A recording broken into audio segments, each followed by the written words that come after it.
Recording.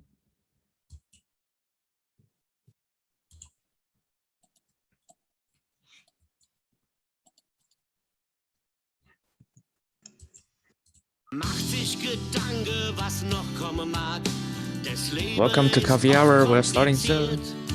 Manchmal hadert man wirklich hier mit jedem Tag, was heute noch alles passiert.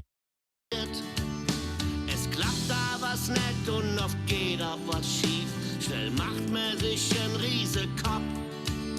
Mercedes und Maul, hier war alles besser. Ihr Leute, da wärst du bekloppt.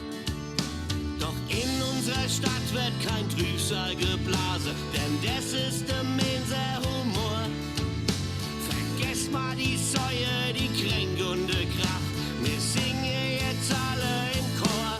Solange der Rhein noch Wasser hat, solange der Rhein noch Wasser hat, solange der Rhein noch Wasser hat, ist alles im Fluss. Solange der Rhein noch Wasser hat, solange der Rhein noch Wasser hat, solange der Rhein noch Wasser hat, bleibt Mainz unsere Stadt.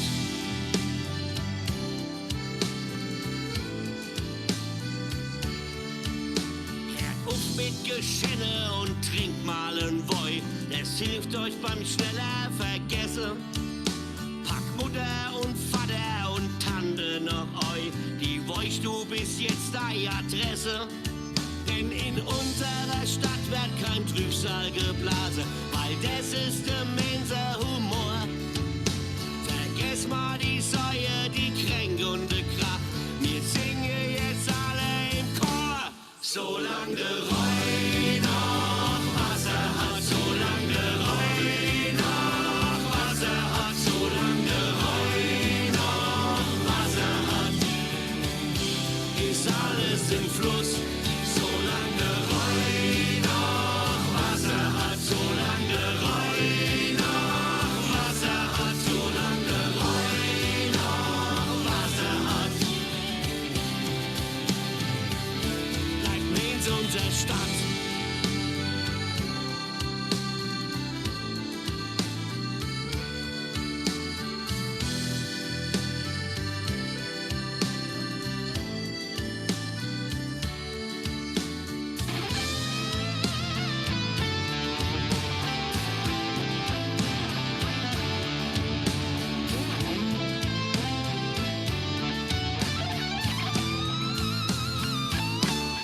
Solange der Rhein noch Wasser hat, solange der Rhein noch Wasser hat, solange der Rhein noch Wasser hat, ist alles im Fluss. Solange der Rhein noch Wasser hat, solange der Rhein noch Wasser hat, solange der Rhein noch Wasser hat, solange der Rhein noch Wasser hat, solange der Rhein noch Wasser hat, solange der Rhein noch Wasser hat, ist alles im Fluss.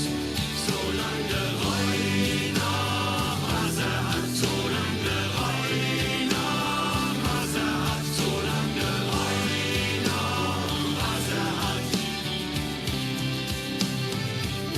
bleibt Mainz unsere Stadt.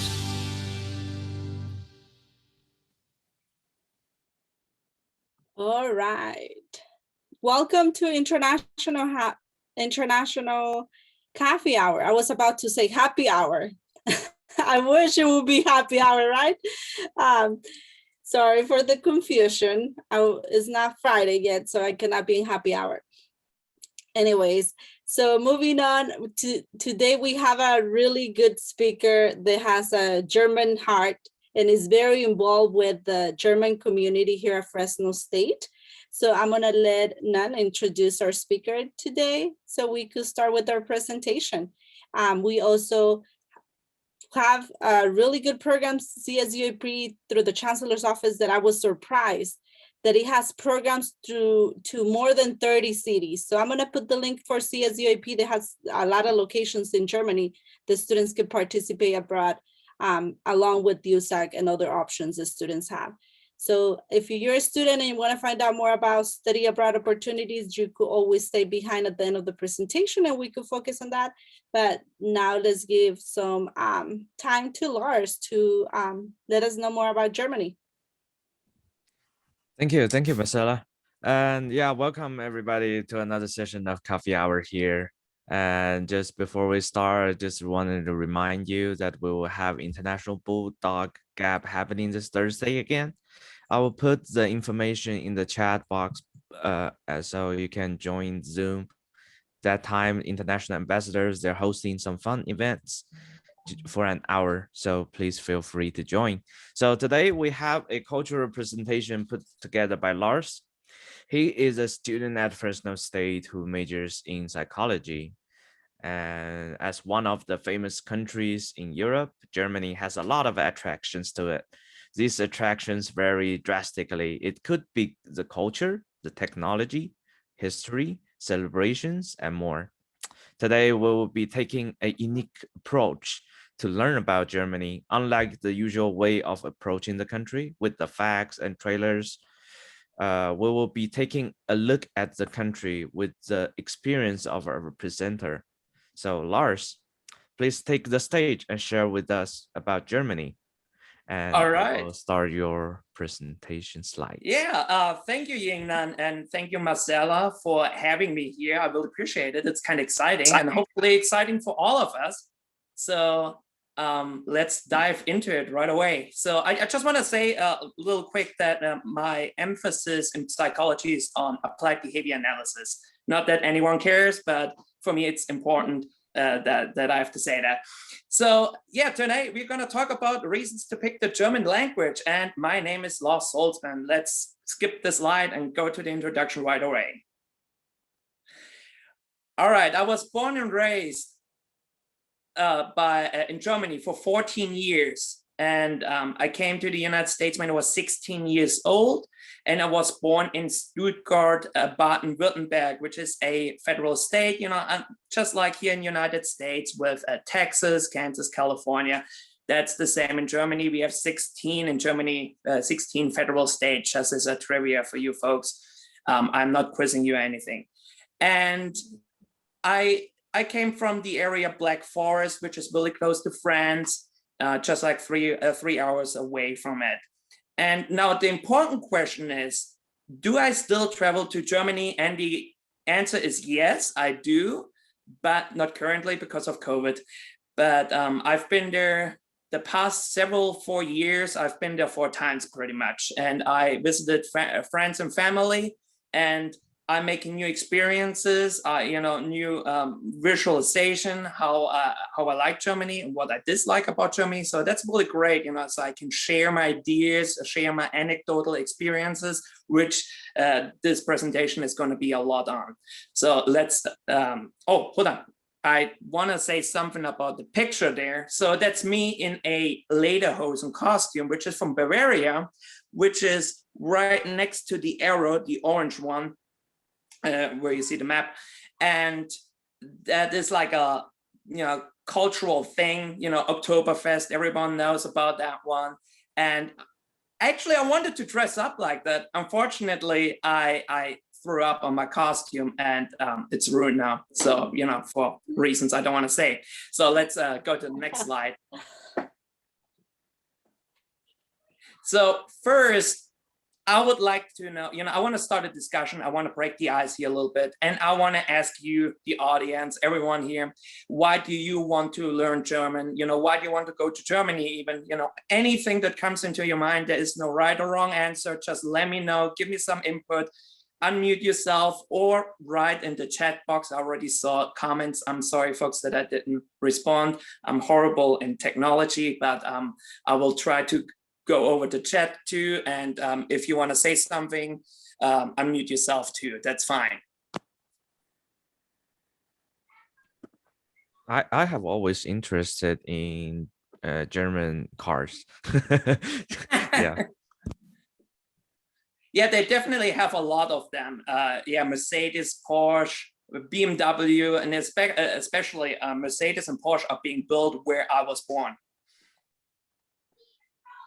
That's good to know. Yeah, so Arthur says, I want to study the German history, which, yeah, that is definitely a point to go to Germany, and I will mention it too briefly in my presentation.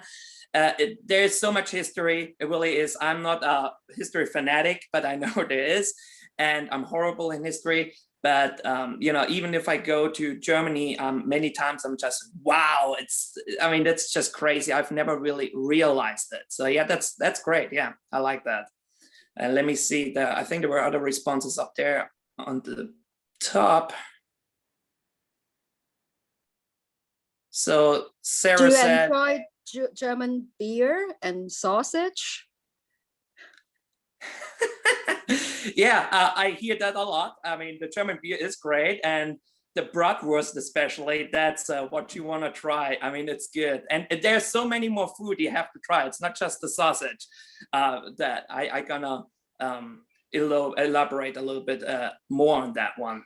Sarah also said she went to Germany twice, but still have so much that I have not to get the chance to experience. Yeah, and you know, even I went there for so many times and was born and raised in Germany, and there's a lot of things that I haven't even experienced yet. So it's, yeah, we always have new experiences that we can see or experience. Any more? Yeah, it's food is what I like try to go to Germany. When I think about Germany, food is one thing, and thinking about the language itself, it seems like very like a difficult language to learn, especially like how they speak. It's kind of, for me, I'm be honest, like it's kind of like getting punched by like some type of way. So it seems like it's very difficult language to learn. Yeah. Yeah, exactly. Yeah. In fact, I will also elaborate on that one a little bit. And I mean, any language is, you know, difficult if you want to learn it, and it's especially if you want to master it. Yeah, I mean, any language is difficult, especially the grammar part. You know, the pronouns. You know, if you give a towel, you know, like a neutral pronoun, you know, you kind of have to memorize that stuff. But yeah. It is, and it does sound kind of rough. I do agree, which we will elaborate too. So, like maybe one more response, and then we're gonna move on.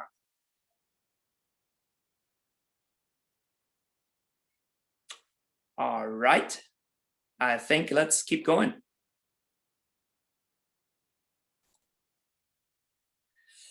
All right. Oh yeah. So these are mostly anecdotal experience that I have, and I just gonna tell them for right now.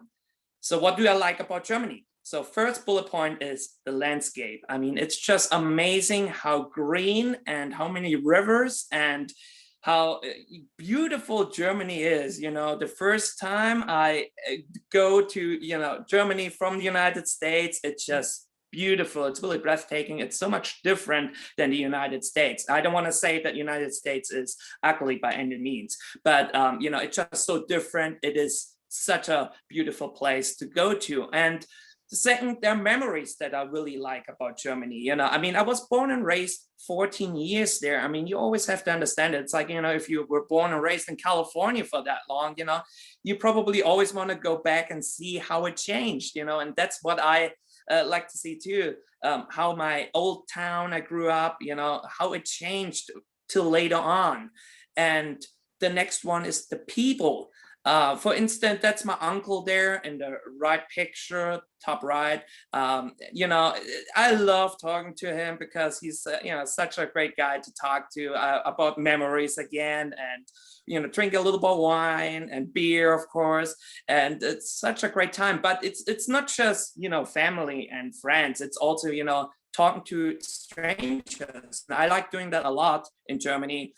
Just, you know, engaging in conversations. At first they're like, oh, whoa, are you actually talking to me? You know, it's not that normal like as you do here in the United States, but once you kind of get them get them into a conversation, it's they actually like talking about Germany, where they're from, how the political views are and whatnot. And if you know some German, at least a few words, it makes it so much easier, I can only tell you.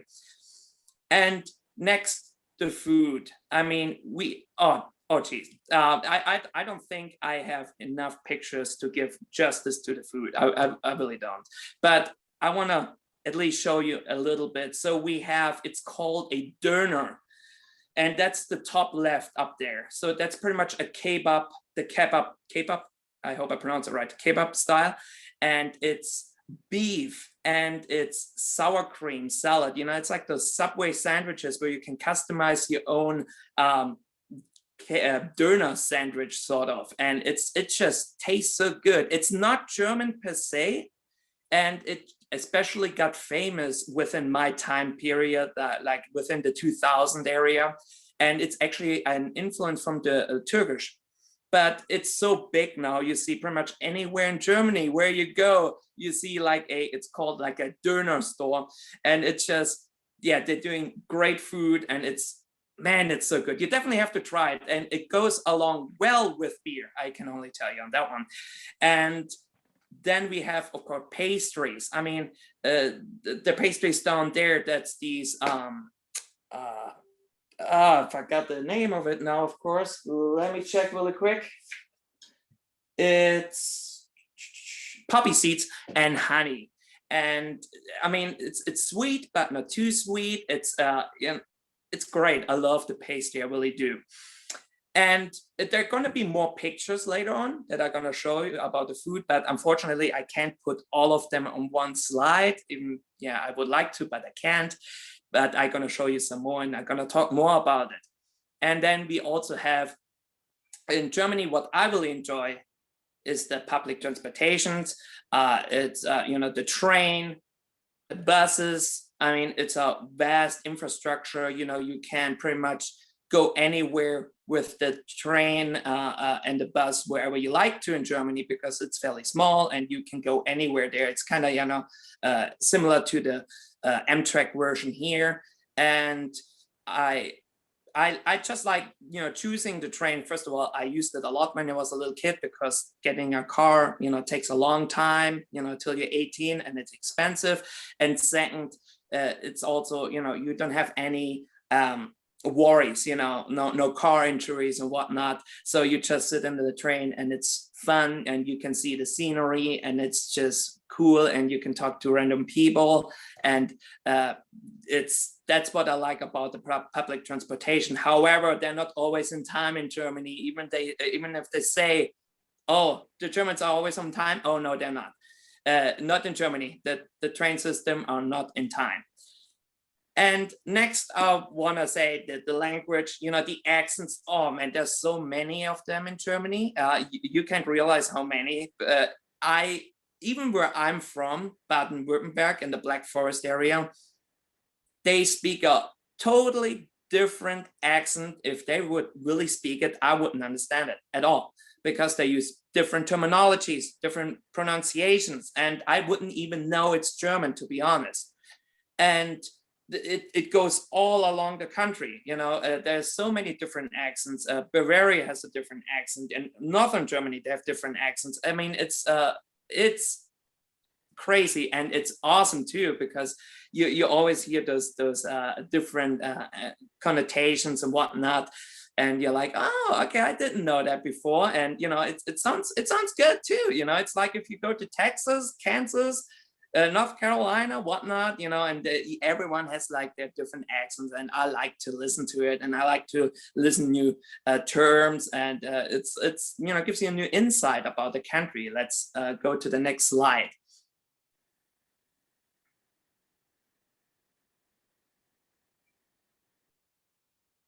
There we go. So I told you about food, and here it is, I promise.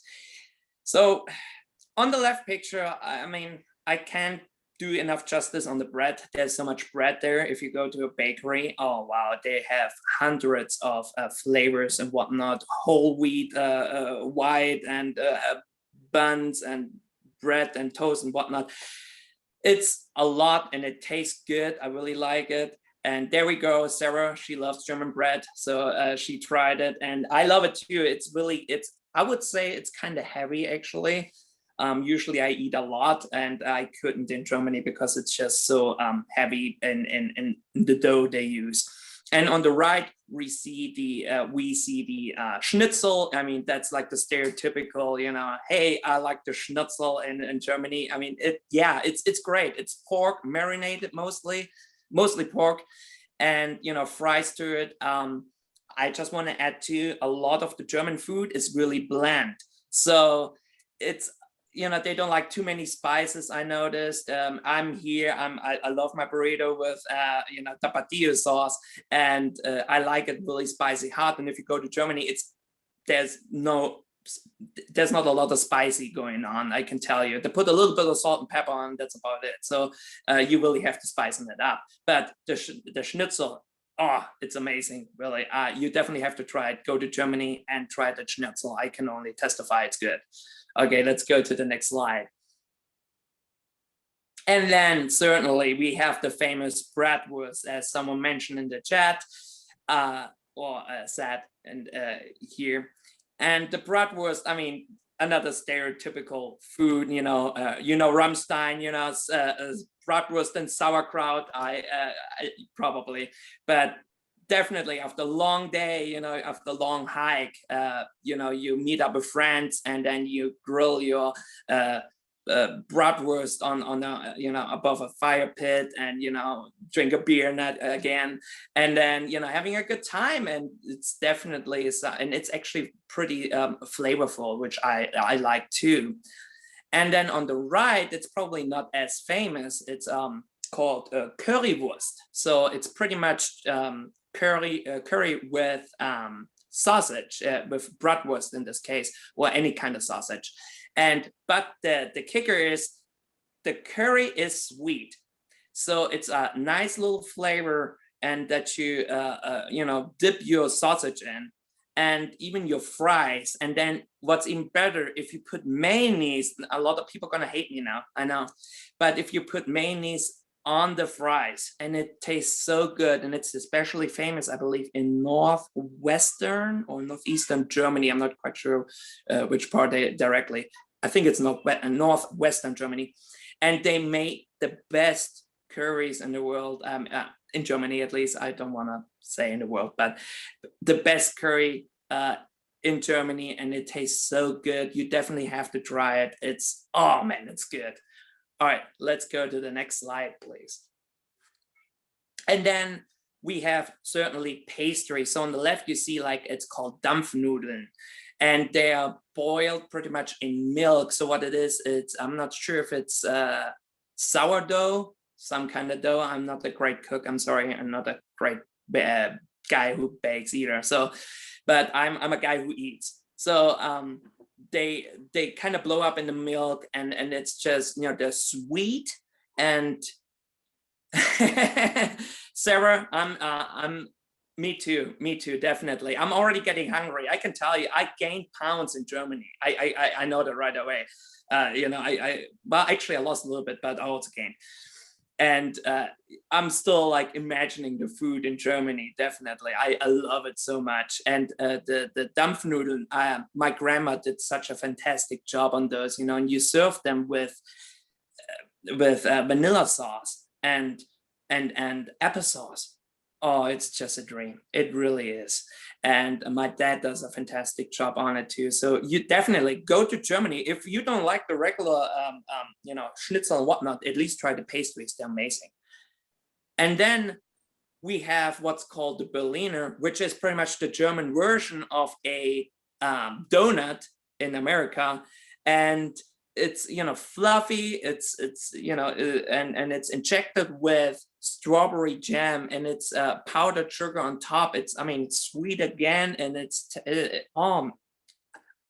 I can only tell you, go to Germany and try it all out. Try samples of different pastries and dishes and whatnot. It's great. It really is. Okay, let's move on, please.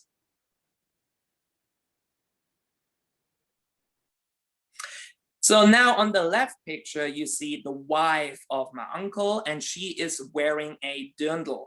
So which is the opposite version of what I was wearing, and I would still have if I wouldn't have vomit on it. And she the dirndl and even the lederhosen, they come in different size and shapes and versions, and you know, so they all look a little bit different, but yeah, that's pretty much what a dirndl looks like. And don't worry, she's not alcoholic or anything. She's just holding her wine because that's in Mainz, Rheinland. Yeah, it's called Rheinland and Rheinland-Pfalz, and it's you know, they make the they grow actually the white wine there. It's called the Riesling. It's perfect. It's like perfect wine. It's not too sweet and it's not too sour, and that's exactly what you want to mix up with water. It's called a gespritzten, and it's it tastes so good. It's refreshing. It really is, and you are tipsy within minutes. I can only tell you. I tried it. It's hard to walk. And on the right, you see, okay, that's a specialty. It's more like a cuisine that a lot of people in Germany do not like, and it's raw ground beef with raw egg and onions. It sounds horrible, and I never ate it before, but I actually did try it when I was on vacation in Germany, and it is great. It really is. You have a lot of flavor. It's really heavy, and you're kind of concerned if you get sick, but nothing happened to me, so that was good. And they make sure, you know, that you don't get sick, so they make sure the quality is fine. But it's definitely something new, and even for me, you know, I'm like, wow, that is quite a trip, but it's good. And they also have, it's called blood sausage, and it's really how it sounds like. It's a sausage pretty much filled with blood, and it's just pouring out, and you have it all over your plate like dog blood, and but it's good. I like it. I went there with a friend, and we both ate that dish here on the right and the blood sausage. We really loved it, and it's definitely something you should try it. You know, don't leave that out, because that's a part of the culture there too. Okay, let's move on, please. So now, and there's a little bit of landscape I wanted to show you. I don't want to show too much because even I haven't seen, you know, too much of Germany either. But my dad is from Mainz, Rheinland-Pfalz. That's the reason we see the Rhine there and Mainz. And that's definitely a nice place, you know. And here on the right picture, it's still Mainz, and it's downtown. And just look at the buildings. I mean, it's just beautiful, handcrafted. I mean, how they put the wood in there. I really love it. You know, that's really something. Every time I go to Germany, and it's not just the city Mainz, it's anywhere you go to, like any old town, they have those beautiful houses, you know, and they remodel them on the inside, certainly, but on the outside, you know, they just leave it original. They're probably going to do some repainting, but that's how, you know, that's how they're going to keep it pretty much. And it's just beautiful. It really is. And they also do a weekly market, you know, where you can buy food, beverages, whatnot. You know, it's like a little carnival almost. And, you know, you can buy fruit and vegetables, of course, and, you know, people having fun, you know, talk, socialize. Probably not now because of COVID, but in the past they did.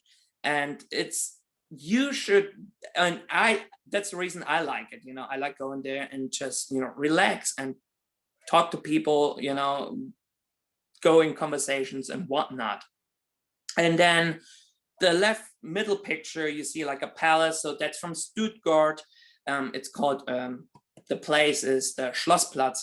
And you know, you have a nice garden around it. I think it's like a bureaucracy type of building now. And but you also have malls on the right and left, which unfortunately you don't see.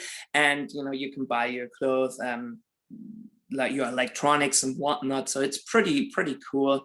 And then on the bottom picture, you see that random building there. It's the Mercedes building. And there, as Yingnan said, he likes automotive. You can see a lot of automotive right there. From the beginning, how a Mercedes was pretty much, developed, and how the cars are, changing over time now. And the building is such a, well built, with curves and whatnot. It looks really good for a new building. I really like it, because I must say, in Germany, they tend to use a lot of concrete, which kind of destroys the aesthetic now. In Germany, kind of looks like a public restroom usually, if they build in new buildings. I really don't like it too much, but the Mercedes Museum is really good. And I forgot to add another picture, the Porsche Museum. Just add it in Google and you will see, and it looks also really nice. I really like it. So let's move on a little bit. So here we see the picture, probably me tipsy already a little bit because of all the white wine I drank. And what I forgot to mention is Germany has great pretzels. They really do, especially where I'm from, Stuttgart. They have their butter pretzels. Oh, those are amazing. I used to work in a canteen, in a kitchen in Germany, and I had to do those, and they're great. They're really awesome. And yeah, and you see in the back, you see like the rock wall, pretty much, that's a medieval wall. We're pretty much eating like in the perimeter of like a medieval time wall, that's been there for hundreds and hundreds of years. I mean, that's pretty cool, isn't it? I mean, that's what I like about Germany. They change it, or they repurpose things, and that's pretty damn awesome. I really like it. And in the right picture there, the guy there, that's a good friend. He went to Germany with me, and you definitely can see like he's American with a Chevy shirt right there. And let's move on to the next slide, please. So that's the town where I grew up in, and that is called Weilerstadt. And I moved there when I was a few years old, and I pretty much spent most of my time there. And I still like going back to Weilerstadt because I still have, good friends living there. And I just want to just imagine, people, that view here, what you see, they have about 6,000 inhabitants. So 6,000 people are living on that small of an area, right, just right there. And we are not talking about everything around it. So it's just amazing how many people fit in these houses, first of all, and second, you see again, the structure of the houses, how they build it. I love it. I like the church right there, and it's been there forever. I've been there several times, Christmas, Easter, and whatnot, and it's a beautiful church. I should have done more pictures, but I'm sorry, at some point, you can overload them too. But that's a beautiful town, and every time I go back to Germany, and I do visit Weilerstadt, and they change a lot, and it actually looks a lot better now than it did before. They put a lot of flowers in, and they're kind of trying to merge it in with the old town and trying to continue now with the old style, which I really love. And definitely go to my place if you want to. It's definitely a neat little town I like. So let's move to the next slide, please. So now let's move away from the anecdotal experiences, and I'm a little behind time here, and let's say some trivia why you should pick German. And I just want to mention the guy on the right because I love psychology. That's Freud. Freud, yeah, one of the founder of psychology, pretty much. And he's not German, but he's German speaking, so he's Austrian, but regardless, important, and why not? So German is the second most spoken language in Europe, and that's quite important. Even if you go to France, Belgium, Austria, Switzerland, whatnot, if you know at least a few words of German, many times they do know German probably better than they do now English. I noticed that too. When I went to Germany, they do not speak too much English. You know, it really depends where you go. In the main cities, yes, but not really in you know the outsides of Germany. They do not speak English that good. But if you do know some German, you will definitely make it through Germany, but you can also make it through France and Italy, Spain, and whatnot, because a lot of them do know the German people, because a lot of German people make tours in those countries. And German is a great foundation for academic knowledge. It's dominant language in medicine and pharmaceuticals, music, engineering, business, history, and philosophy. And I can emphasize philosophy. If anyone has read Heidegger, you know how complicated it is. Even for me, it is. And a lot actually goes lost in the translation. So I can only tell you, learn some German. It makes more sense in German than it does in English, because you have terminologies that he utilizes from the German, and then trying to describe it in English doesn't work out all the way, and the approach is kind of awkward. And music too, Beethoven, Wagner, I mean, those are all German artists, and and they a lot of the foundation is actually German terminology. So definitely, if you know at least a few terms, that makes a lot of things easy. And even engineering, Germany, and even Europe in general, many Europe countries in general, they use the metric system. So, it kind of implies with the language, because that kind of goes hand in hand too. You learned it really early, the metric system and the German language. And that gives you a sense, what the centimeters, meters, and whatnot are, and which are really important for science. So now let's move on to increases career prospects. I mean, that's pretty much for any language. Oh, sorry, let's go back one slide. There we go, thank you. And it does, any language increases career prospects. Any additional language is good, is a value for the employer, definitely. Let's move. I'm gonna talk a little bit faster now. Germany has a great economy, definitely. They're good in export, and if you are really into automobile and engineering, whatnot, Germany is the place to go, and you will profit from your working experience too. Knowing the language enables us to understand the culture. Yes, I mean, that's probably the most, that's like pretty much what I want to tell you the most here is, if you know the language, for instance, I hear someone, hey, German sounds rough. If you know a little bit about the German language, you kind of understand why they're so rough. It doesn't mean they're impolite or anything. It just, that's what it sounds like. And it's just cultural, it really is. And it's not meant to be mean or rude in any way. It's just, for instance, like Schmetterling, which is butterfly. It sounds rough, but it isn't. German people are everywhere, by the way. So you're listening to one right here. Just wanted to tell you. Let's go to the next slide. So what does the German language country have to offer? So someone said that German is difficult. In fact, I would say the beginnings are actually fairly easy, because many academic words are pretty similar to German. So let's say like alphabet, it's like alphabet in German. Angst, Doppelgänger, semester, concept, context, export.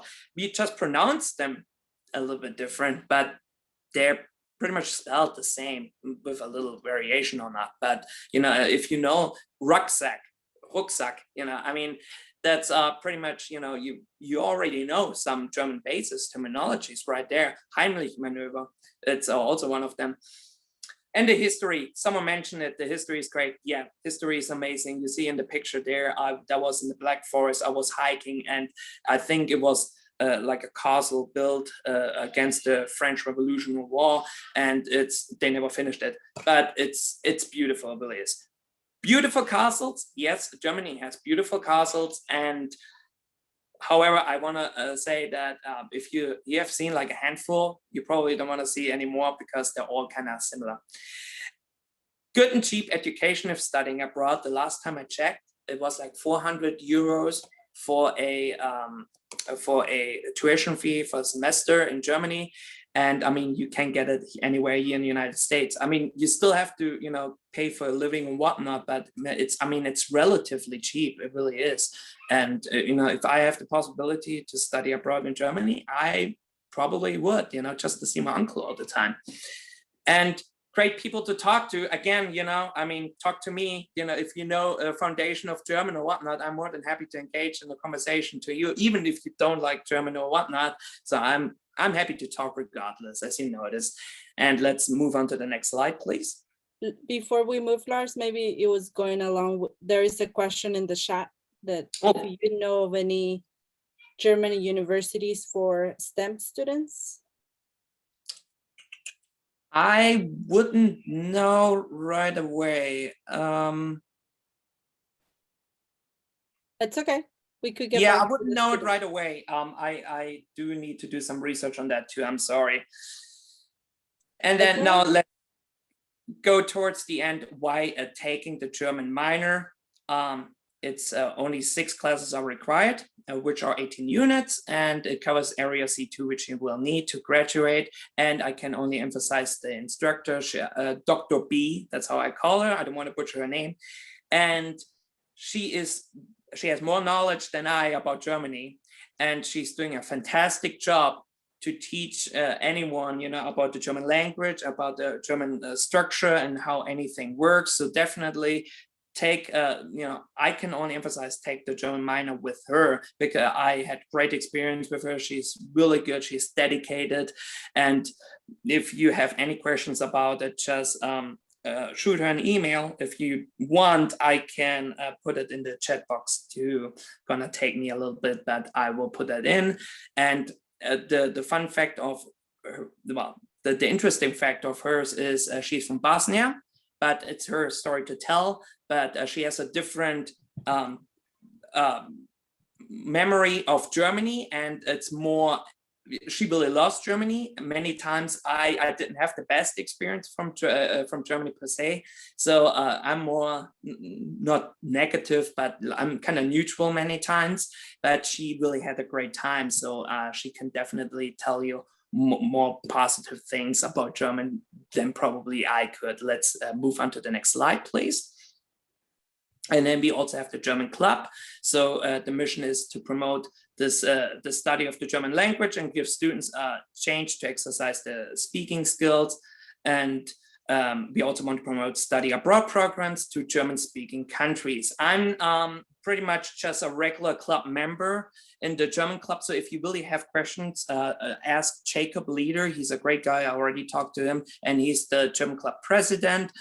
Shoot him an email on that one. And you also find the German Club on Facebook and Instagram at German Club FS. So let's move on because I'm already past the time.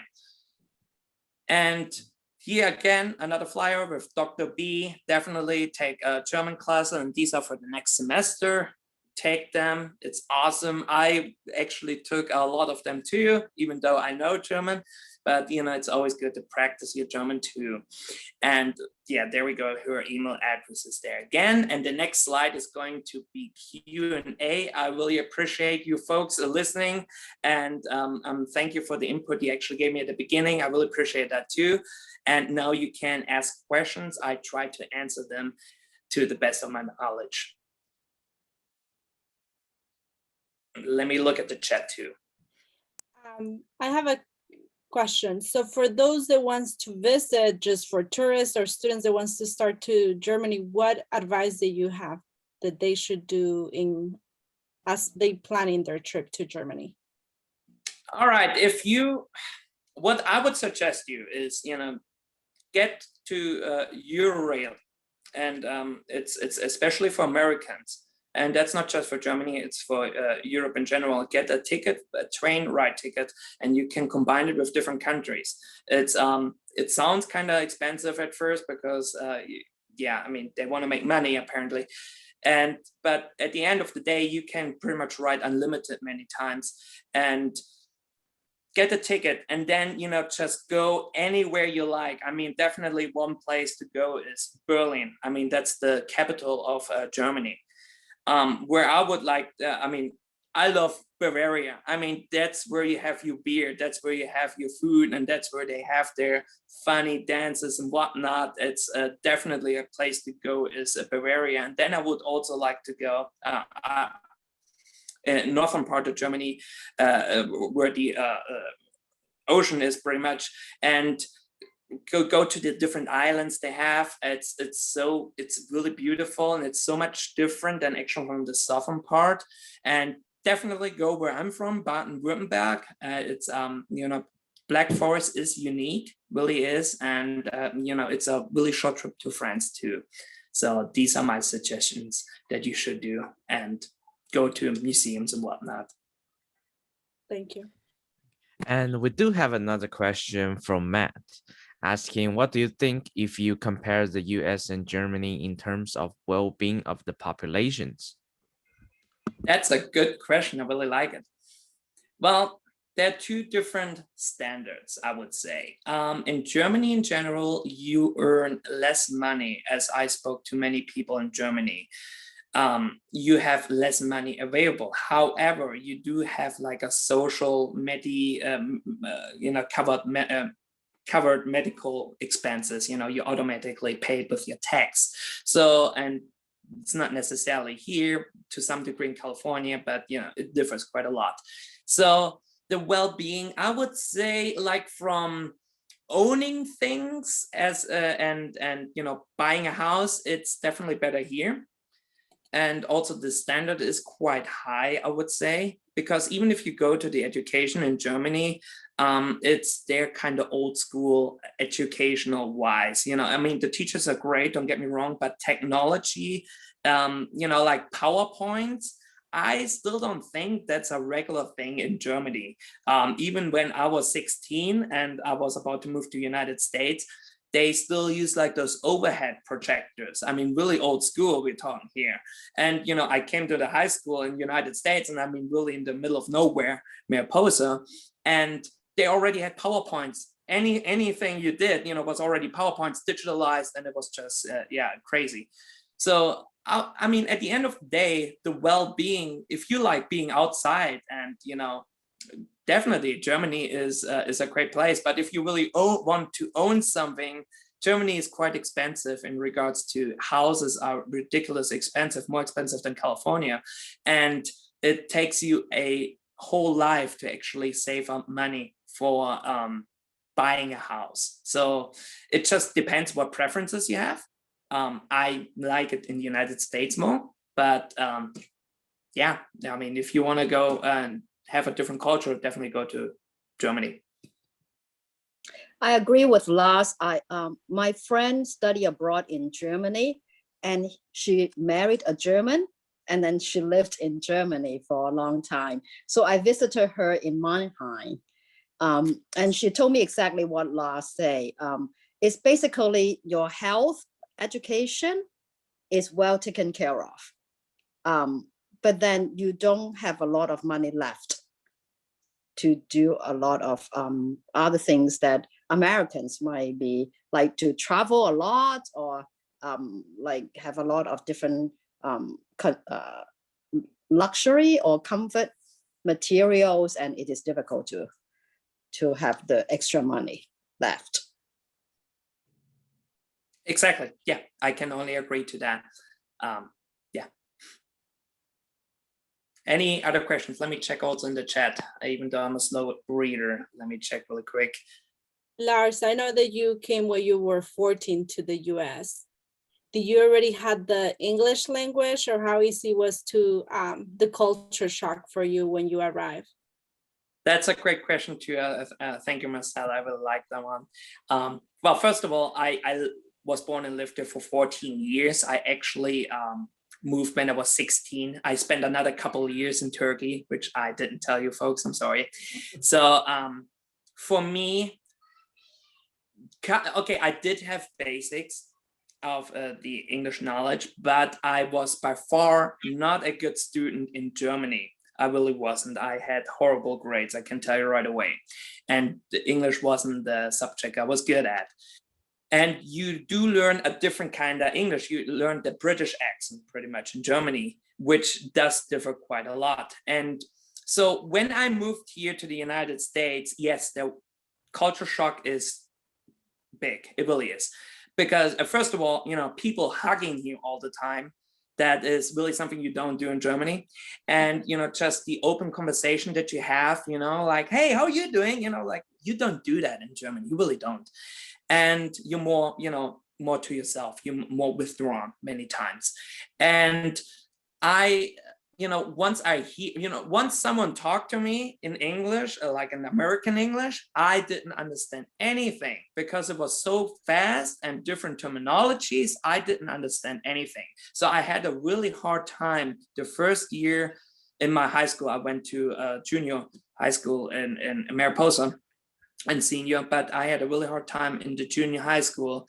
Barely passed my exams because I just didn't have the foundation of English. So I had to learn pretty much everything brand new in America at the high school, and the senior level was great because then I was able to build friendships and I was able to develop and excel in the American English language a lot.